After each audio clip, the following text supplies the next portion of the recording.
Technically कल basically 3 trade play हुई। सुबह खुलते ही शॉर्ट ट्रेड प्ले हुआ और उसके बाद 23,500 पर हमारा शॉर्ट का भी था। 23,505 मॉर्निंग का हाई था और वहाँ से फिर हम नीचे आए और वो नज़रिया काम आया। उसके बाद दोपहर को 23,250 से घूमा।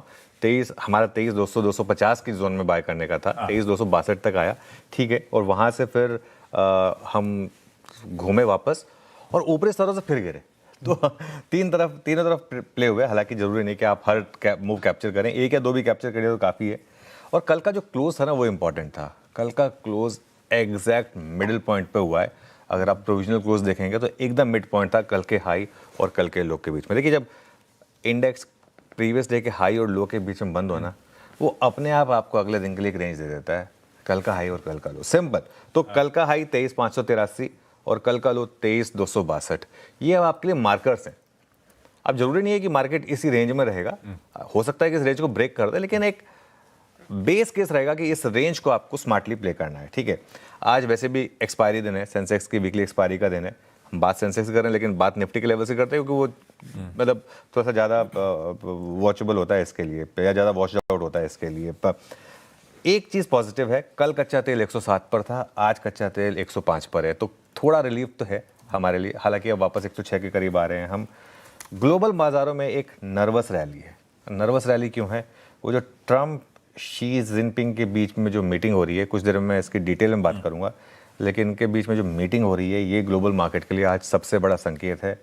और सिर्फ ये लोग नहीं मिल रहे हैं, ये अपने साथ एलोन मस्क और युआंग हैंसन को भी लेके गए हैं साथ में, ठीक है।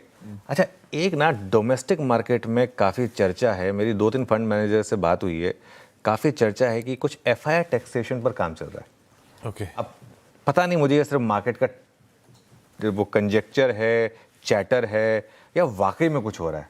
क्योंकि देखिए, एक चीज़ तो है, एक काफ़ी प्रेशर है इस समय डॉलर रुपये पर और काफ़ी चैटर है। अगर आप पॉडकास्ट वगैरह देखें कि FIs क्यों भारत नहीं आ रहे हैं, ऑलमोस्ट हर कोई अब इस चीज़ को कह रहा है कि भाई आप टैक्स कम कर देंगे तो आ जाएंगे। तो क्या FIs को कुछ वापस लाने के लिए कुछ टैक्सेशन पे काम हो सकता है?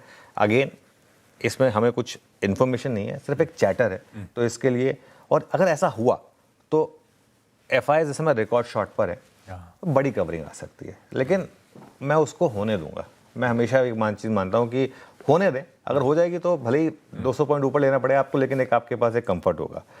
अच्छी बात यह है, लेकिन बाजार में अब तक ना स्ट्रेंथ के साइन नहीं है। टूटा नहीं है बाजार, लेकिन स्ट्रेंथ के साइन नहीं है। अच्छी बात यह कि कल मिड कैप में अच्छी रिकवरी हुई। जो परसों की वो गिरावट थी, और कल हमने व्यू भी लिया था कि एक दिन की गिरावट से ट्रेंड नहीं बदलता है, तो एक दिन और देंगे। तो कल एक उस टेस्ट को पास किया मिड कैप्स ने। तो चुनिंदा शेयरों में रहें और इंडेक्स में दोनों तरफ ट्रेड करें, ये एक बेसिक अप्रोच रहेगी। परफेक्ट।